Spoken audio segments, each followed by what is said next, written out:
Troopers and Grinders. Hank the Tank is back for the third time in a row this week. Back-to-back streams from Hank the Tank. My cardio's unmatched. I am like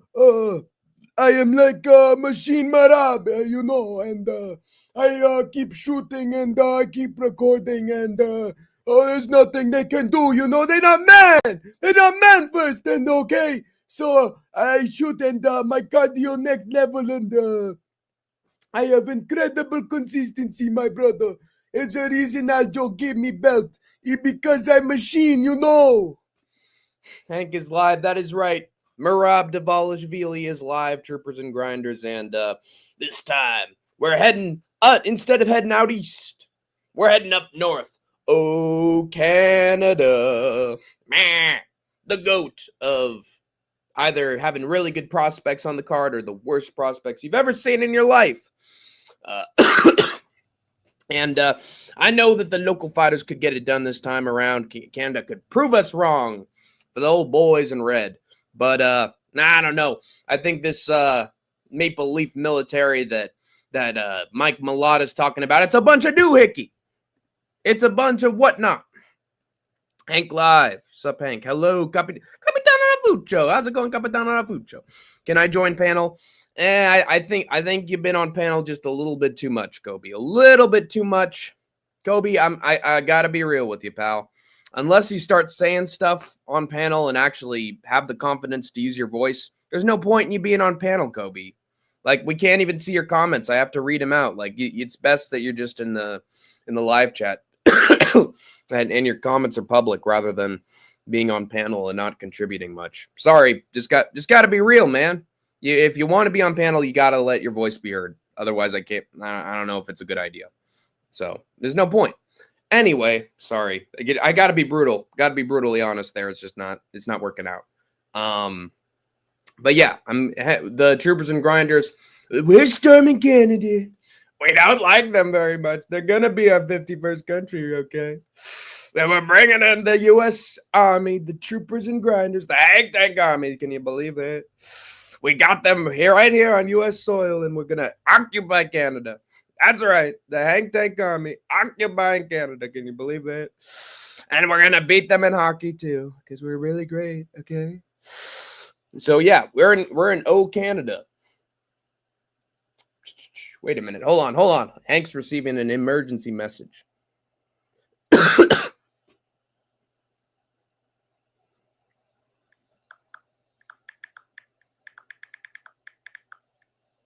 All right. Anyway, but yeah. So we are going through all 13 fights, I believe. Yes, 13 fights for the UFC Vancouver card. I think this is going to be a very exciting card. I think there's a lot of coin flip fights, which makes them extra fun. Lots of high stakes. Lots of fights where the prospect has to prove themselves. They're taking a big jump up. But if I know Canadians, they can climb the tallest trees and knock them down, sucker. So they might be up to the challenge, but Hank the Tank has a very pessimistic, very nihilistic view of things. And Hank the Tank thinks there's going to be yet another Canadian project card this time around. A lot of sadness and depression and whatnot. So, all right, let's get into it. Thoughts on Trump meeting Putin next week in Hungary? I could tell you this much, guys. I think Trump is definitely hungry for some Putin, if you know what I'm saying. He's definitely hungry for another thrilling handshake with his Vladdy, with old Putler. He wants to feel that hand up, man, just like he does with Melania, man. He's got a hunger. He's got a hungry, and the only prescription is more Vladdy. Like Oxy. I'm seeing Back to the Future, the musical, on October 29th. Well, make sure to let your audience know how it goes, Kobe Wiggle, because Kobe Wiggle's been preaching the gospel about seeing Back to the Future for like months. So this man is excited to see this musical. Well, make sure to tell everybody what you saw, Kobe Wiggle. Describe in great detail what happened, what transpired that night. Anyway, yeah, so regarding this Vancouver card, I think there are going to be a lot of great fights. I actually think that De Ridder versus Allen's going to be a banger. Lots of back and forth action. I also predict a finish in that fight. So I don't see it going all 5 rounds, so you don't have to worry about that. It's not going to, card isn't going to take forever to wrap up. There will be a finish, and you will have to figure out who Hank the Tank is picked. Honestly, it's not the most difficult quandary or question in the world to think who could Hank have picked between Rainier de Ritter, who is ready for a fight, and Brendan Allen, who steps up on a couple weeks' notice. Who could possibly win that one, troopers and grinders? Yeah, it's not hard. But what might be hard is how Rainier de Ritter gets it done. So stay tuned to find out that piece. And also, let me look at this card a little bit. Let's do a quick little overview of everything.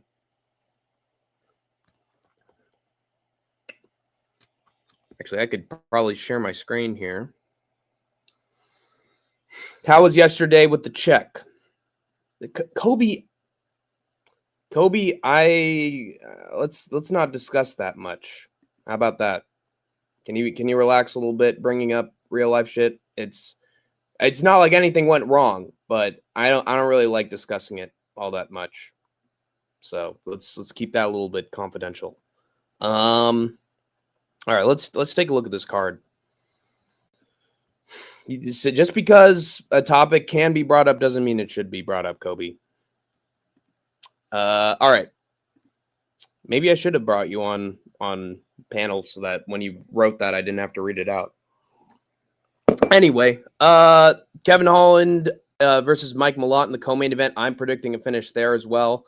Marlon Vera versus Eamon Zahabi. I think that's going to be an underwhelming fight. Solo Fiora versus Jasmine Jasudavicius. I don't see finishes in either of those. Cody Gibson versus Ori Shilang has potential. That is, I'm going to be discussing that a little bit. Kyle Nelson versus Frivola, absolute banger. Really looking forward to see who comes out of that one with a W. But I got somebody who needs a win in that one. Charles Jourdain versus Davy Grant. There are a lot of patterns here with picking Davy Grant fights. I can't believe the number of people that are still fading Davy Grant to this date. Especially in this one. I'm going to have a lot of thoughts on this fight because, I don't know, it's just a sign that some people just reject the inevitable. Some people really do reject the inevitable, and they're delusional. I'm sorry. Maybe I end up being wrong here and a certain outcome happens, but come the fuck on, man.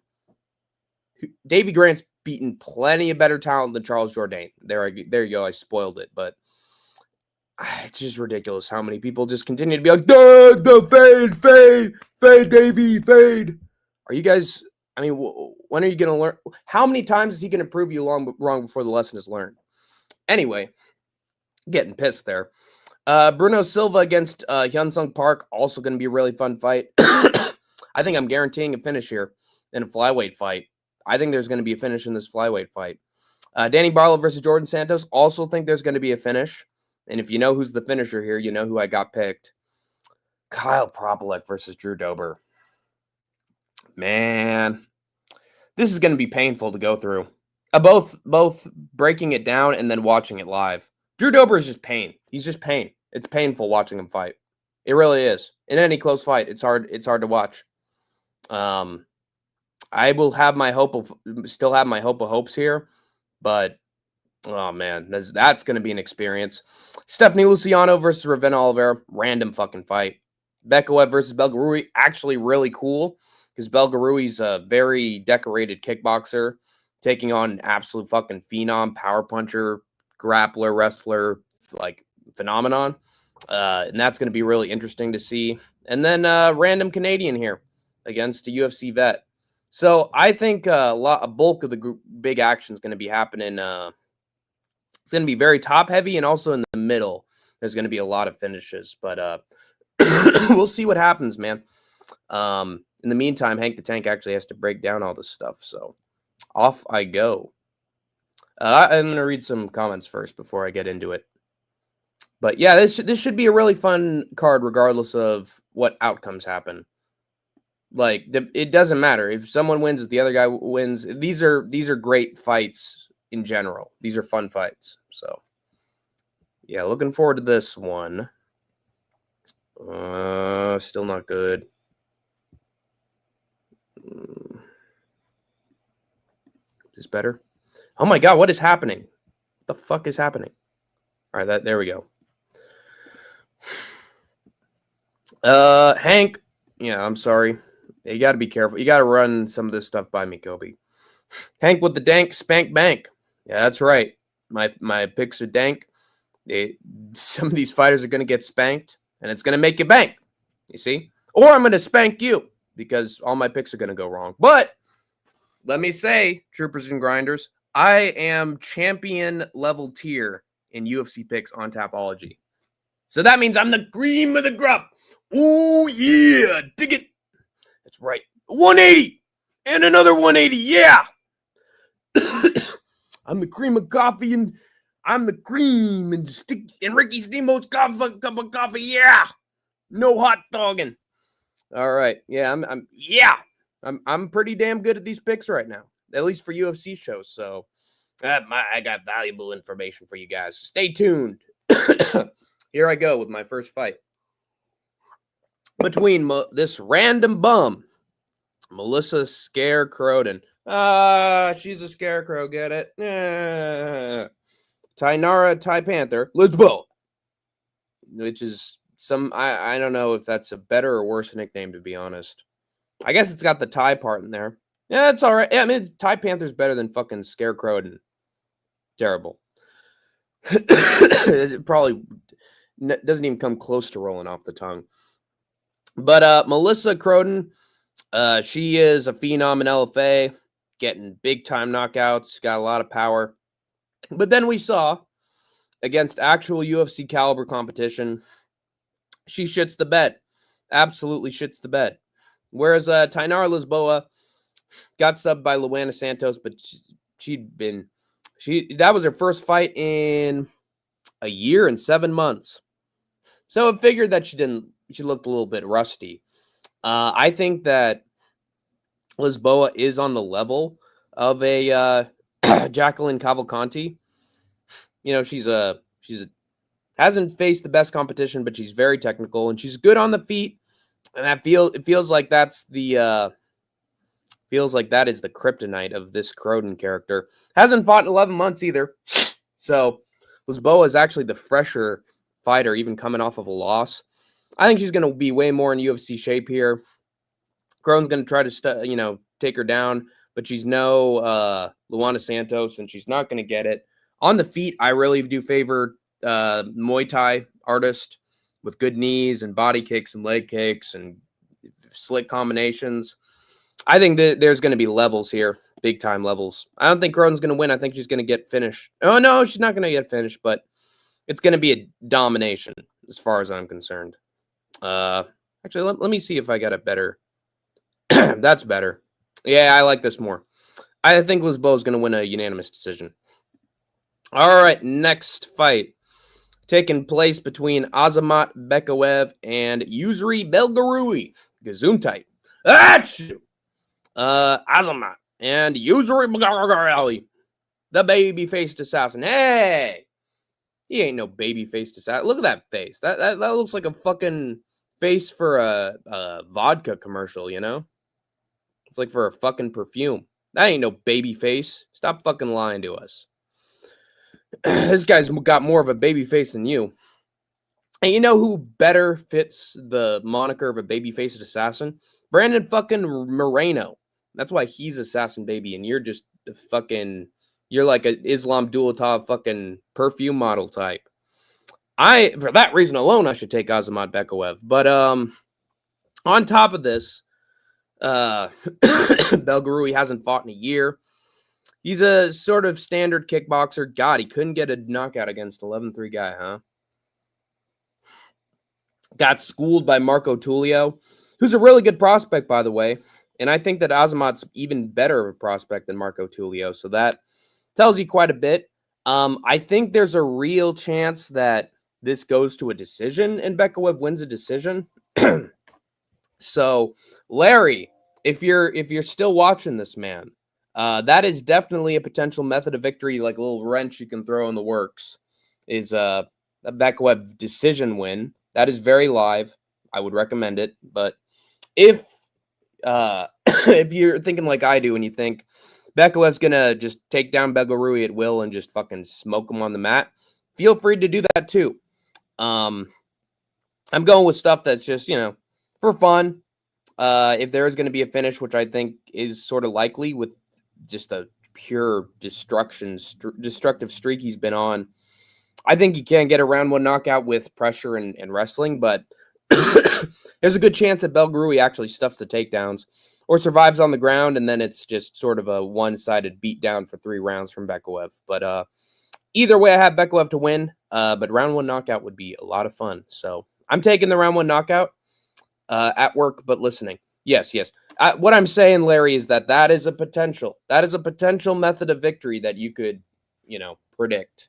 That could get you a good amount of points and leave others sort of behind you just to start the event, There's a really good chance because Belarus has never been finished. Never been subbed, never been knocked out. So I'm just saying that is a option. But don't take everything I have to say seriously, because there's a good chance that most of the things I'm recommending don't pan out. So it's just a suggestion. Anyway, third fight of the prelims, we got Stephanie Rondina. Why do I have a feeling that translates to fucking Brazilian Ronda or something? Why does everybody have to be fucking Ronda, dude? Is every woman like doing fucking cosplay for Halloween like a little fucking girl? Stop pretending to be fucking Ronda. There's only one Ronda fucking Rousey, and it's the one who had 5 or 6 fucking title defenses of a bantamweight title, which you will never accomplish in your entire fucking life. So stop nicknaming yourself after an actual champion. Nobody. God, I'm tired of these fucking women pretending to be Ronda Rousey. Worst fucking nickname in the books. You guys are gonna do nothing in life. And then most of the ones I know who nickname themselves Ronda don't even make the rankings. Get fucking smoked outside the rankings and leave. So you're lucky I'm picking you, Stephanie Luciano. Your nickname's garbage. But she did go to a split decision with Sam Hughes, and Sam Hughes is very good. Sam Hughes is really solid. Like, she is someone that you back over and over and over again in these big time fights because she gets you money. But she did take her to a split, which is impressive. Beat Talita Alencar 5-0-1. Before that, she went to a draw with her, but then decisively won the rematch. That's a good sign. Lost to Sam Hughes. Sam Hughes is just a tough wrestler to figure out. Whereas Ravenna Oliveira, she's mostly just a stand-up girl with some BJJ in her pocket. I doubt that she'll be able to take down Stephanie Luciano here. That was her main problem against Talita, and then she figured her out relatively easily. Lost to Tainara Lisboa, and I think Luciano's at the same level or better than Tainara Lisboa. And again, Ravenna Oliveira, when's the last time she fought? It's been almost 2 years. What a horrible look. Whereas Stephanie fought 6 months ago. So she's going to be the fresher fighter, and she's going to know what she's doing in there. And she's fought at the UFC level before, unlike this scrub. So give me Luciano to win a unanimous decision against this bum. Stop fucking bringing these bums into the UFC on any card. Bring in someone with actual wins and talent, for God's sake. Anyway, the next fight is between Kyle Prepelic and Drew Dober. Oh, this is going to be so painful. Why do I have a feeling this is going to be so painful? Drew Dober's only won 1 fight in his last 5 fights. What a terrible look. Lost to Moicano, but actually that was a pretty close fight. Gene Silva got fucking schooled. And then Manuel Torres just knocked him out with the jab. God damn, man. Really not a good look when Manuel Torres is shutting the lights out in 10 seconds. That chin is gone. The chin is gone. The chin has gone away. The Crimson Chin's dead, guys. And the question is, does he allow himself to get hurt by Kyle Prepelic? I don't think so. because Prepelic got pressured early by Benoit Saint Denis. It was one-way traffic in that first round. The dude was just stuck to the fence, couldn't do anything in response. There were moments where he cracked Benoit Saint Denis, but I just don't think he's going to crack Dober. I think he's going to hit him with a shot. Oh, man, Dober took it, and then, Dober's pressing forward again, and Prepelic is up against the fence and just eating shots. The question is, can Dober get him out of there? Because if he doesn't get him out of there early, there's a really good chance that Dober could slow down or get finished or just schooled for the last 2 rounds. There's a really good chance. Oh, man. I think Drew Dober's bigger than Benoit Saint Denis. I still think he's tough. I haven't seen Prepelic put anybody out. Oh, shit. Well, he got some head kicks, but he got head kicks, man. Is Drew Dober really going to allow that to happen? He's taken head kicks before, and he's come back. And then punches. Yeah, but the fact he just looked so submissive and so fucking soy against Benoit Saint Denis. Something tells me that Dober's going to pressure him just like Benoit did in that first round. And then Dober's going to have the power. I think Prepelic's going to feel power he hasn't in forever. And he's going to get shockingly put out. Like, he hasn't dealt with this level of fucking nukes in somebody's hands. And even though Drew Dober is not technical at all, it could easily get countered here. I think he's still tough enough that he's not going to get just finished by it. And I think he's going to come back and pressure heavy on Kyle Prepelic and eventually put him out with something. I do think that's going to be the case, although Dober could also win a decision. But Prepelic is just so submissive up against the fence. He just can't throw anything back. I don't think he's UFC material. I think Drew Dober is going to put him out. I'm praying that's the case, dude. I'm praying Dober wins. But, God, there's a really good chance that Prepelic could win. Also, if Larry's listening, that's a chance. There's a real chance that it's either like Dober decision or Prepelic wins somehow, It's bad. It's bad, man. Make what the decision you think is best, but man, that's a tough one. I'm sort of glad I'm out of the Mecca because I'd be kept up at night by having to pick that fight. I'm serious. Like I'd be fucking scared like every single hour before that show starts. Like, oh my God, is Dober gonna get slept? Is Dober gonna get fucking schooled? Like, I'd be worried. But then now, thank God I'm out. I'm out of the Mecca, so I don't have to even worry about it. It's just my pick, and if it goes wrong, oh well. But God, I'm nervous for Drew Dober. I really am. I'm scared, bro. But anyway, then we got Danny Barlow versus Jordan Santos. I'm a little scared for Danny Barlow too. This guy's mid. Let's be real now. Got a nice knockout in Contender Series 2 years ago. God, time just keeps ticking away, doesn't it? And then after that, he only got a 3rd round KO against Josh Quinlan. Really unimpressive. After that, got a split decision. He could have easily lost against Nikolay Veretennikov. Honestly, I think that was a robbery. And then Sam Patterson fucking counters him super easy. One of the sickest knockouts of the year. Really cool stuff. And made me even more of a Sam Patterson fan than I was. But, yeah. Sam Patterson put out Danny Barlow easy, which is really not a good look and tells me that he could get beaten up by Jordan Santos. But dude, Santos just has no power. He had Will Curry on the ropes for 3 whole rounds and couldn't put him away. Dude does not have power. He does not have power on the feet. He was hitting Ozzy Diaz hard, but Diaz just would not go down to any of his shots. Power differential was not there. Actually, it was there, but Ozzy Diaz was the one cracking him. Jordan Santos actually looked like he wanted out in round 2. He was getting broken. And then he came back, had a close 3rd round, but Ozzy Diaz won that fairly easily. It's just he can't win this one. He can't win this one because he doesn't have the power, and Danny Barlow does. And he doesn't like being the nail. He loves being the hammer, just not the nail. I think Danny Barlow's going to crack him. I think it's going to be some counters here, some big left hands, some sick combinations. And Jordan Santos isn't going to know how to take it. I think he's going to get put out in round 2. I think Barlow's got too much power, too much time on the feet, and too much room for counters. I think he's going to put Santos out in round 2. But we'll see. He could win a decision as well. All right, next one.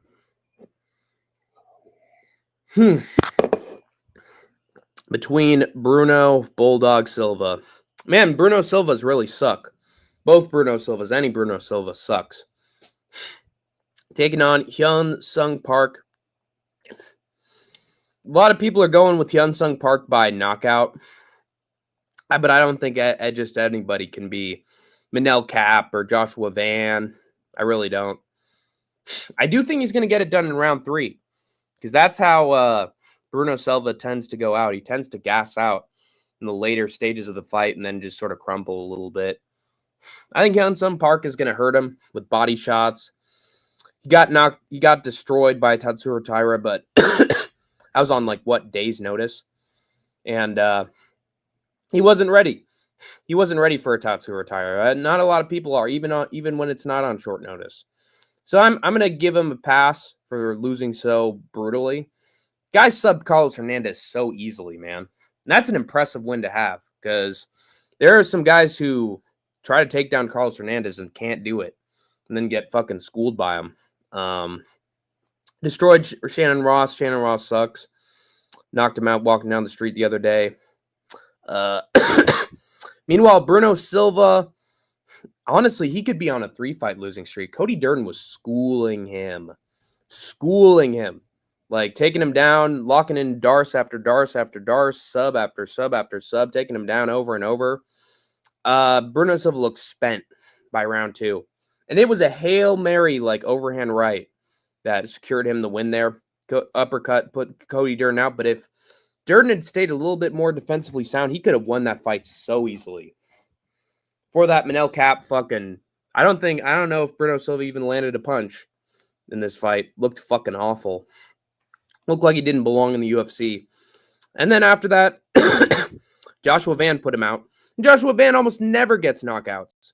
And he knocked out Bruno Silva, which tells me that he's super washed.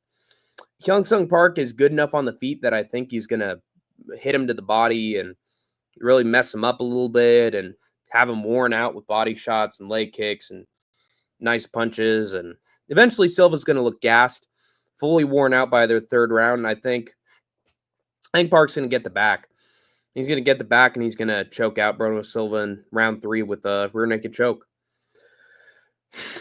That's what I think will happen. Might not happen. It could be a knockout. A lot of people are saying Park knockout round 2. That is a potential prop you could consider. But I don't know if just because you knocked out Shannon Ross, that means you're going to knock out Bruno Silva. I don't think that's happening. I don't think Hyun Sung Park's power is something crazy. I think he will break down Bruno Silva, but not enough to knock him out. I think he's gonna get a round 3 sub. So yeah, Hyun Sung Park submission in round number 3. But we will see. And then here we have a somehow divisive fight, and I don't see why. There was a time that I was considering picking Charles Jourdain, so I guess I get it. But come on, man. How many times are we going to fade Davy Grant? Daniel Marcos split decision loss. Davy Grant beat him. Davy Grant clearly beat Daniel Marcos, and they just gave it to Marcos in a split. That fight should be Davy Grant's. He should be on a fucking 5-6 fight win streak right now. Because he faced competition better than Daniel Marcos. He beat the shit out of Ramon Taveras easily. That guy was taller than him. And then Damon Blackshear, who's a fucking freak, who's tall as hell, and he beat the shit out of Damon Blackshear too. How tall is Jourdain compared to him? Only 1 fucking inch in height. And a lot of people are like, oh, but Jourdain goes to the head. He's going to beat up Davy Grant, with the head strikes. And Grant's going to be just doing some kicks. And then he'll get him down. He'll take him down. Bullshit. Blackshear couldn't take him down once. Rafael Sunsao, Davy Grant ended up choking out. He's not scared of a fucking wrestler, dude. This guy subbed Victor Henry. Big whoop. Victor Henry sucks. He just fell into a guillotine choke. He looked mid on the feet. Obviously didn't put him out with strikes. And then before that, knocked the fuck out by Gene Silva. And Sean Woodson he goes to a split with, but honestly, did he really look like a great striker in there? I don't think Charles Jourdain has any power, man. He just throws wildly like a maniac and hopes that he wins the brawl. If that's his hope here, it's not going to work out. Davey Grant is one of those dudes who finds a way to win. Who's like just finds a way to be more technical, finds a way to maybe out-grapple you, maybe throws nice body kicks and leg kicks and slows you down, and maybe he does get cracked early on, but then he starts to, his head movement gets a little better. He starts to time Charles Jourdain's strikes a little bit, starts to figure out the striking game with Jourdain. And then next thing you know, it's Davey Grant domination. And he's the one schooling him, and he's the one on pressure on the front foot. Dude, I could easily see Charles Jourdain getting fucking out-pressured. Even if he's the one landing more. I think Davey Grant's going to be the one on the front foot. He's going to be on the back foot, and he's not going to like it, man. He's not going to like it. I think he's going to get schooled. He's going to get beaten up to the body, to the head. Eventually, Davey Grant's just going to have him up against the fence, and he's just going to look like the Jourdain of old. I really don't see it. I think Davey Grant's going to beat him up. I don't think Jourdain has anything Davey Grant hasn't dealt with before. He's in his prime and he's 39 years old. So, yeah, Davey Grant, I think, is obviously going to win. But how many times are we going to fade him? How many times are we going to fade him before the lesson is learned? But next fight. I'm done talking about that one. Kyle Nelson taking on Matt Steamroller Frivola. Kyle the Monster Nelson.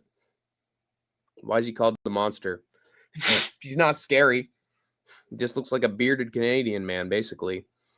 And one who got actually destroyed by a real monster in Steve. Oh God, what's his name? What's his nickname? Mean Machine. Mean Machine's way scarier than fucking Monster.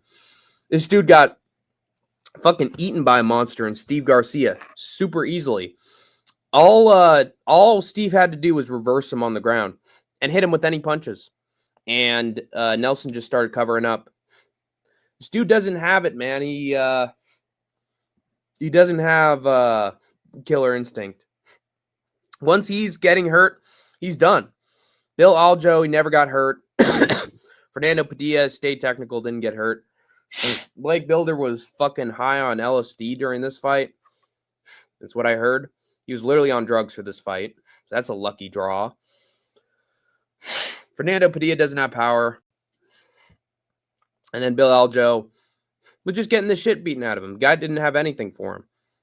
But then we remember Doo Ho Choi was beating him up. Doo Ho Choi was just hitting him with big shots, way more technical. Smaller guy, too. And he beat him up. I feel like this is the exact model of fighter that Kyle Nelson's scared of. He's scared of a slightly smaller dude with bombs in his fucking hands who can take him down. Matt Frivola can take him down. Steamroller Frivola can take Kyle Nelson down at will. Nelson's takedown defense is mid. Once he's on the ground, he just shells up. He doesn't do anything. Like, the dude is fucking scared to engage. Guy has no responses. Frivola got put out by Perez Ziem, but Ziem's a beast who learned takedown defense, who's scary fucking length. Kyle Nelson doesn't have a scary length. Same reach as him, too. He's just a little taller. That's it. Benoit Saint Denis, he got head kicked. But honestly, if Frivola had just beaten him up a little bit on the ground, he could have treated him just like Moicano did. Benoit did not have a good first round. He just found that head kick out of nowhere. Does anyone really think that Kyle Nelson's going to get up and then throw something crazy and put Frivola out? I doubt it, dude. I think Frivola's going to take him down and steamroll him. He's going to steamroll him. Just like he did with Dober, dude. People forget, man. Frivola had one-punch power. Dude's totally on EPO. If he cracks Kyle Nelson with anything, he's going down. He can take him down at will and then beat him up on the ground and knock his ass out. Ground and pound in his fifth fight. People forget, man. He's got insane power. And Kyle Nelson doesn't like getting taken down. He doesn't. So I think Matt Frevola is going to clearly out-wrestle him. And then when Kyle Nelson starts giving up and starts reacting badly to those punches, I think Frevola is going to put him out in round 2. I think he will. So there you go. I think we're getting a Frevola round 2 knockout. Although maybe a decision could happen as well, but no, I think Frevola is going to finish him. All right, next fight between somebody I really like and somebody who I think is mid as fuck and should be gone from the UFC at some point. Cody Gibson got subbed, Kimura'd by Damon Blackshear. But the Blackshear can be really good. Baba Black Sheep can be very good when he wants to be. Let's not forget, Cody Gibson was beating the shit out of Damon Blackshear. Beating the shit out of him. And then he starts to wear out. Blackshear gets him down and subs him. But are we going to worry about that from Ori Shilang at all? Dude doesn't know how to wrestle. Dude hasn't finished anybody on the ground. Guy is primarily a boxer on the feet and a lousy one at that. Guy had Raul Rosas Jr. right where he wanted him. Couldn't finish him. Couldn't hurt him in round 3 at all. He literally had him right where he wanted to. If he'd have thrown anything against Raul, he would have beaten him at UFC 306, if I'm not mistaken. Yeah, 306. Guy was stuffing everything Raul Rosas had for him. Couldn't put him away. Couldn't finish him. Couldn't even hurt him in round 3. Guy gave up. Daniel Marcos, he was getting fucking whooped. And then Marcos just hit him with a groin strike, and that was it. Johnny Munoz Jr.'s bad competition. Jay Perrin's awful competition. Lost to Eamon Zahabi, and I'm not, not that high on Eamon, honestly. Guy was getting fucking killed by Jose Aldo and then got a perfect, lucky, flukish overhand right, and that won him the fight. He was getting schooled by old-ass Aldo. But yeah, so he gets finished brutally by Ariel Helwani. And Cody Gibson, meanwhile, subbed Brian Kelleher, beat Chad Enhelliger. What's with all the that people that he's beaten? Before that, lost to Miles Johns. By decision, that's respectable. Brad Katona, he loses to. Ooh, that's less respectable. But that I remember that being a banger fight. I remember that being a hell of a fight. That was a great fight. So that was competitive. And Brad Katona's made it a little bit since then. That's not bad. Damon Blackshear finishes him. Ori Shilang won't be able to do that. I think Gibson is going to take down Ori Shilang when he wants to. I also think he might surprise Ori Shilang on the feet. Cody Gibson's stand-up is not bad. He was beating the crap out of Damon. I think he beats the crap out of Ori Shilang here. There's a reason Raul Rosas Jr. beat him despite not getting any takedowns. It's because Ori Shilang just sort of quits on the feet. Guy doesn't have a killer instinct. He's going to pay for it. I think Gibson's going to beat him up, and then when he's worn out, Gibson's going to take him down a few times. There could be a chance of a submission in round 2 or round 3. I could easily see Cody Gibson getting an arm triangle of some kind. But I think a lot of this is just going to be him being on top, beating him up. Couldn't get a finish in his last fight. I don't think he will again. Gibson's just going to hold him down for 2 out of the 3 rounds and win. I like Cody Gibson. I hope he wins. There is a chance he could get an arm triangle on Aori Shilang. I think it's definitely possible. All right, next one. We got Manon Fiorot taking on Jasmine Jasudavicius. A lot of people are going with Jasmine here. A lot of people going with Jazzy J. I don't see it. There's only one woman who was able to take down Manon Fiorot on the feet, and that was Valentina. It's Valentina, the greatest women's flyweight of all time. And she couldn't take down Manon Fiorot in that first round. She couldn't. Manon Fiorot reversed everything, beat up Valentina a little bit on the feet, dragged her into deep waters. I think that fight came down to 1 round. If Manon hadn't been dropped in like round 2 or 3, I think Manon would be she'd be the current UFC flyweight champion. I really do think so. I think she figured out Valentina. She was pressuring her heavy. I think she won at least 2 out of the 5 rounds and could have easily won the 3rd round if she didn't get dropped. So then she destroyed Erin Blanchfield on the feet and stuffed everything she had. Rose Namajunas, she beats by decision, stuffs her takedowns. That is super impressive to me. That is super impressive that she countered the wrestling of Rose Namajunas. No other women's flyweights or strawweights are stuffing Rose Namajunas' takedowns. Jennifer Maia, she beats, and she became an Invicta champion. Like this is good competition she's beating, guys. Blanchfield could fight for a belt one day, and Manon schooled her. Almost beat Valentina too, which is super impressive. Jasmine Jasudavicius only has her wrestling. Then if she gets reversed or stuffed, like she has no answers. She's not good on the feet. Her striking is abysmal. All she has is the wrestling, man. She has the strength and the takedowns, and hey, if she can, she gets a finish and a submission on the ground, but that all comes from the wrestling. And if Fiora stuffs any of her shit, she's going to be in trouble. Manon's going to beat the fuck out of her. Way more technical, way better combinations, way quicker, slicker. Like, she's a born kickboxer with solid takedown defense. And if Jazzy J can't get her down, she's fucked. She's just fucked. So, Fiora, she's been given easy competition to beat. Fighters with no takedown defense who are victims on the ground. Fiora, it ain't that. Fiora can get back up and reverse. So, give me Fiora by decision. She's just a tall, lanky freak, and it's going to get her through most of the fight, as far as I'm concerned. All right. Next fight on the main card between Marlon Chito Vera and Ariel Helwani. I'm going to beat the shit out of Cheetos. I don't like Cheetos. I don't like eating Cheetos. You get dust all over your fingers, New York Rick. When I'm having a sandwich, when I'm here with family, I don't want to have Cheeto dust on my hands, New York Rick.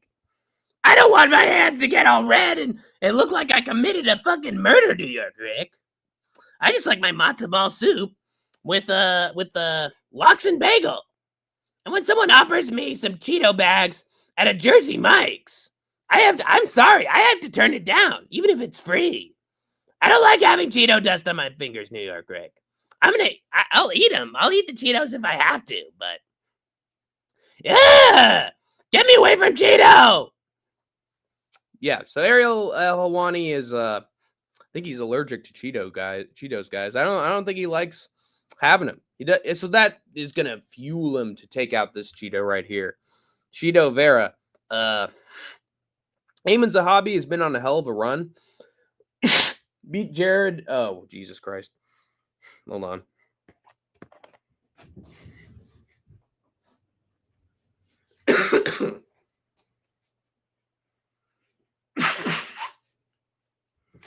Anyway. Javid Basharat. That's really solid competition. Undefeated when he fought Ayman, and Ayman beat him. Knocked out Orishi Lang. Fuck him. Beat Ricky Tercios when he was still decent. Pedro Munoz. He schools. And that's a technical guy. That's somebody you got to beat to show you belong in the rankings. And then before that, won a robbery, in my opinion, against Jose Aldo. Aldo beat him 2-1 very clearly.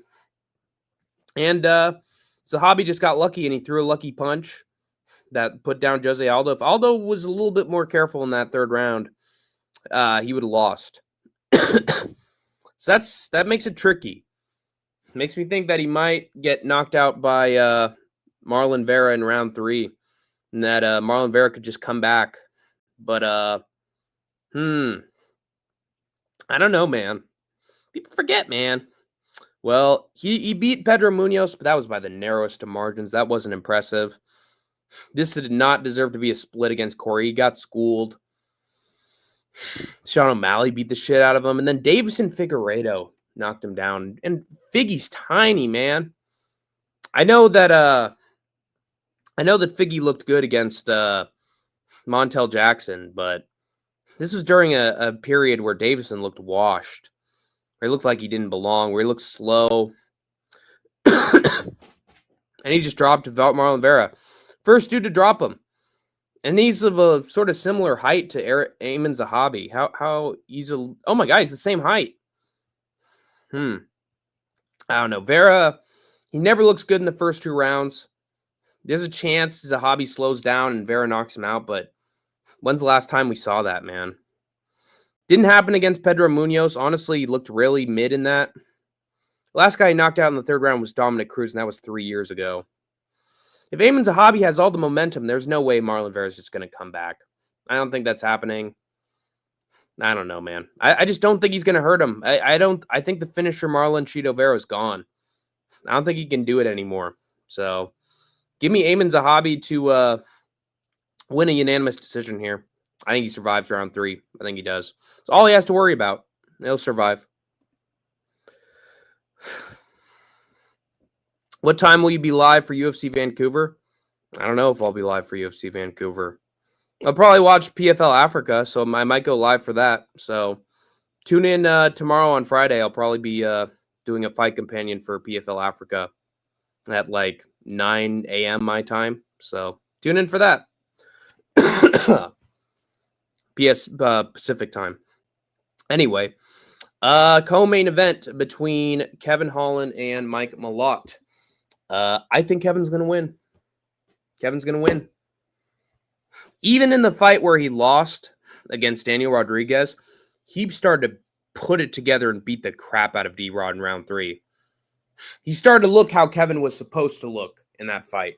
It took him a couple rounds to get in it and put himself together. But he eventually did. And he almost won against D-Rod. And some people think that Kevin still won that fight. I don't know, man. He didn't look like himself against D-Rod, but I think that's just sort of a fluke. Is Mike Malott as good as D-Rod? Is he going to put his hands together like D-Rod? I know he knocked out Charles Radke, but Radke's bottom tier at welterweight. Trevin Giles, he barely outstruck him. Looked awful in that fight. Wrestled against Neil Magny, but Neil Magny's like a Kevin Holland type. What happened? He took down the lanky guy a few times, couldn't put him away. By the way, nobody finishes Kevin Holland at welterweight. They always finish him at middleweight. So not a chance that Mike Malott subs him, I think, in round 1. I don't think that's happening. Some people are picking that. It makes no sense whatsoever to me. He might take down Kevin, but Kevin's too lanky. Lanky's going to get, lanky Kevin Holland's going to get right back up. And he might even hurt Mike Malott with a straight. Like, look at the reach disparity.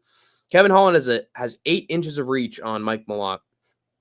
He's bigger than him, too. There's no reason why Kevin shouldn't crack Mike Malott with something on the feet. Or take him down himself. He's bigger. He's taller than Mike Malott. Kevin could easily get a takedown and then beat the shit out of Mike Malott on the ground and finish him with like a Darce or knock him out on the ground. I don't know, dude. I think Kevin Holland... I don't think last time Mike Malott dealt with anybody near Kevin Holland's level in the UFC, he got smoked. He got reversed and beaten up and finished. That's what happened. So, I don't know. I think Kevin Holland's going to neutralize all the wrestling. On the feet, he could get beaten up, but I think there's going to be a point in round 2 or round 3 where he drops Mike. He's just too small. Kevin's got too good a reach. He's going to crack Mike Malott at some point and put him out, I think, in round 2. Kevin's going to be back, man. Trailblazer's going to be back. He almost knocked out D-Rod. People forget. So, I don't think Kevin's washed. I think he just had a bad fight, last fight. Now he's dealing with someone who's just tiny. He's not as, dangerous as D-Rod as far as I'm concerned. I don't think so. Hi, brother. Hello, Charlie. It's Charlie in the Chocolate Factory. What's up? Not much, man. Just doing my preview and predictions for UFC Vancouver. If you want, I can go over the fights I predicted so far. You caught me a little late in the stream, but I'm gonna give you special treatment. And if you want, I can go over all the fights that you missed. I can break it all down if you want. I think that Kevin Holland's going to knock out Mike Malott in the second round. He's got way too good a reach and height. He could take down Mike Malott at will. DeRitter by submission. What's your thoughts? I don't know, man. Brendan Allen, when's the last time he got subbed by anybody? Dude, Anthony Hernandez didn't sub him. Dude, look at this. Anthony Hernandez couldn't sub him.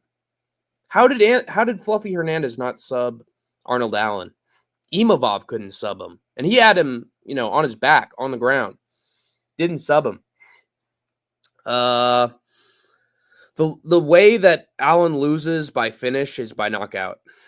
Dude is not the most durable guy in the world. He can get lit up on the feet like we saw against Marvin Vettori. Dude, he made it a fight with Marvin, man. Marvin was coming back. Marvin was exchanging with him. There were times that Marvin cracked him. I just think it's way more likely that Rainier DeRitter just hits him with a big knee up the middle. DeRitter's knees are looking deadly. He dropped Robert Whitaker in round 2. Almost had him finished there. Finished Bo Nickel, who wasn't getting finished by anybody with a body shot, with punches and knees to the body out of nowhere. Like I think it's a lot more likely that Rainier knocks him out. I don't know. I haven't seen anybody submit Brendan Allen. It's a potential prop, but I think it's a rare one. I don't think it's a likely one. I think Rainier DeRitter keeps it on the feet. Allen's gonna be a fucking walk-in test dummy against Rainier DeRitter. He's gonna be target practice for Rainier DeRitter. He's gonna leave that body open at some point, and Rainier's gonna hit him with the knee, and he'll crumble, or he'll hit him with a big fucking elbow, or knee to the head, or just beat him up with body shots against the cage, I think it's more likely that DeRitter gets Brendan Allen out of there with a knockout. Let me go over the picks I've done. I think Tainar Lisboa is going to dominate Croden to a unanimous decision. I think Belgarui is going to get taken down and ground and pounded no Diddy by Azamat Bekaev in round 1. I think Luciano schools Ravena Oliveira, unanimous decision. I think Drew Dober is going to get Kyle Propolek out of there in the first round, but very live underdog in Kyle Propolek. Very live underdog. Could make you a bunch of money, or Dober could only win by decision. That's also likely, low confidence for that one. Danny Barlow is going to get a round 2 knockout of Jordan Santos. Santos hates being the nail, loves being the hammer, and Barlow has a bunch of power. Way more power than Jordan Santos. He's going to hit him with the left hand to God at some point. Santos isn't going to like it. He's going to crumble in round 2. Bruno Silva versus Hyung Sung Park. I think Park is going to hit Bruno Silva with body shots at will. He's going to, I think he will dominate on the feet. I think Silva's going to gas out relatively quickly. And then when he's fully tired, Park's going to get him down and lock in a third round sub. Davy Grant versus Charles Air Jourdain. Dangerous Davy finds a way to win fights, man. Finds a way. Should be on a 5-fight winning streak. Jourdain has nothing for him he hasn't already dealt with. I don't think he'll get taken down. I think Jourdain's wrestling is actually pretty overrated. He just has a guillotine. That's it. His striking is also mid. When's the last time he put somebody out? When's the last time he had made it competitive on the feet with anybody? Or showed he had power to make up for getting outstruck? I think Grant's going to beat him by decision. Kyle Nelson versus Matt Frevola. Give me the steamroller to get a round 2 knockout of Kyle Nelson. Frevola has wrestling. Kyle Nelson is a shell on bottom. He shells up on bottom. The dude is a shell of himself when he's on the mat. All Steve Garcia had to do was hit him with a few punches. He was done. Frevola can get him down to the mat if he wants to, and I think Nelson's going to be in major trouble on his back. I don't think he's going to like the offense coming to him on bottom, and I think he's going to give up. I think Matt Frevola is going to take him down. He could even knock him out on the feet. People forget, man, the steamroller still has a lot of power. And Nelson don't like getting hit with somebody with some power. So he could knock him out on the feet or on the ground if he wanted to. Frevola by round 2 knockout. Cody Gibson versus Orishi Lang. I think Gibson's actually really underrated on the feet. Like, he has really nice boxing, and his combinations are good. Orishi Lang won't like it. Got knocked out by Amin Zahabi, of all people. Raul Rosas Jr. managed to outstrike him on the feet, and he's very much primarily wrestler. And Cody Gibson, I think, is a better striker than Raul Rosas. I think Gibson can beat him up, take him down, do what he wants on the ground. Could get a sub, but I think it's going to be Gibson by decision. Manon Fiorot versus Jasmine Desudavicius.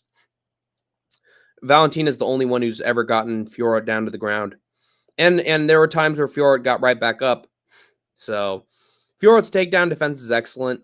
If she stuffs the takedowns at Jazzy J, she's done. Fiorot's going to be way better on the feet, way more natural kickboxer and striker. Jazzy J needs a takedown or she's done, and she won't get it. Ariel Helwani against Marlon Chito Vera. Amin Zahabi is actually impressing on the feet. Like, beat Javid Basharat. That's a really good win. Undefeated at the time. Beat Pedro Munoz, who's like a great gatekeeper to prove if you're good at bantamweight. Although he should have lost against, but so did Mario Batista. The judges and the bookers just hate him. So, but he did drop Jose Aldo, and he could drop Chito Vera as well against Figgy. The chin got cracked, so Zahabi could hurt Marlon Chito Vera here as well. So I think Zahabi's going to outclass him on the feet. Won't get finished in round 3. And then Kevin Holland versus Mike Malott. I think Kevin Holland is way too tall, way too lanky, way better reach than Mike Malott to get outstruck by him or submitted on the mat. He never gets submitted at welterweight, only at middleweight. Managed to survive Gunnar Nelson for 3 rounds. Super impressive. If Mike Malott takes him down, Kevin could get back up or reverse him and get a sub. Last time Mike Malott dealt with a lanky vet welterweight, he got knocked out and schooled. So I think Kevin Holland can do the same. I think Holland's going to knock out Mike Malott in the second round. And then love your analysis. Love it, new subscriber. Thank you very much, Charlie. Hey, I appreciate it, dude. I do a lot of analysis, and I do a lot of research too. So whenever you hear a take or an analysis from Hank the Tank, you know that it is an educated opinion and that I'm not just talking out of my ass. Like, this is coming from hours of research and getting different people's takes on fights and weighing them all and deciding for myself which argument makes more sense. So I've been doing this for a while. Yeah, I take my UFC picks very seriously. And I am also champion tier on Tapology for UFC. So I got the Tapology ranking to back it up. But anyway, last final fight, main event, the one that some people have been waiting for, between Reinier de Ridder and Brendan Allen. Reinier de Ridder proved that he belonged at middleweight. He belonged at the top of middleweight against Robert Whittaker. Crunched him to the body with knees. Beat him up to the body with knees. Gassed him out easily. Took him down when he needed to.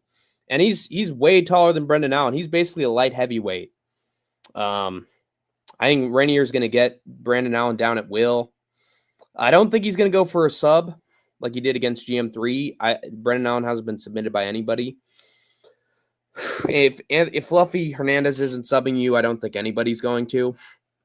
But I do think Reinier de Ridder is going to hurt him on the ground. I think he's going to hit him with some big-time body knees. Unlike Whittaker, who's going to survive, I don't think Allen's going to survive. When he's really hurt, he quits or he shoots desperation mode like against Chris Curtis. I think Rainier's way taller than him. He's going to have him pressured up against the cage with big knees to the body, big elbows, big knees to the head. Like, this Dutch guy is a really talented kickboxer, making me proud to be from the Netherlands, even though when I was in the Amsterdam airport, I fucking hated it. Garbage fucking airport. Didn't even have any water for you when you landed. Fucking garbage. Took out Bo Nickel, who nobody else has been able to do that. Submitted Kevin Holland easily in the first round. Submitted Gerald Mearshart. This was a bad look for Rainier de Ritter, but he was dealing with someone who's also a very good wrestler who can shockingly crack on the feet. Who's the last guy Brendan Allen cracked on the feet? Nobody. Paul Craig. Paul Craig sucks. Last 4 fights, he's made it competitive with everybody. I think Rainier de Ritter can stuff all of Brendan Allen's wrestling.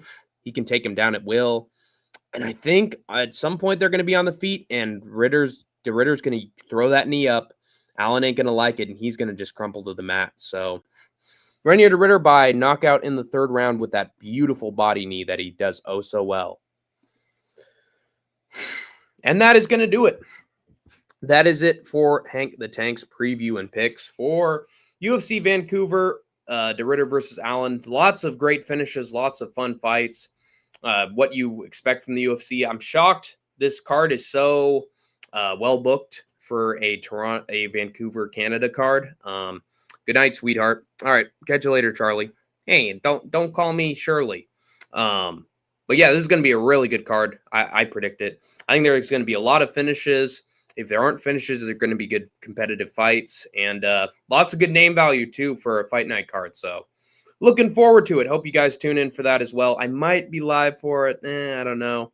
I'm going to be live for PFL Africa, that's for sure, when I have my space and my time to do a fight companion. So tune in Friday morning.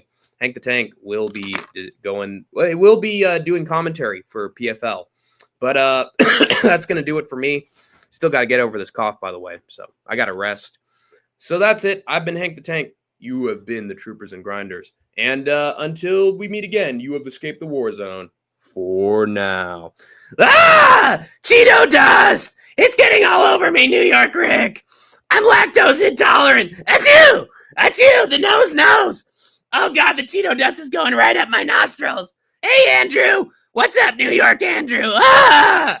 I'm going to die. I feel my throat.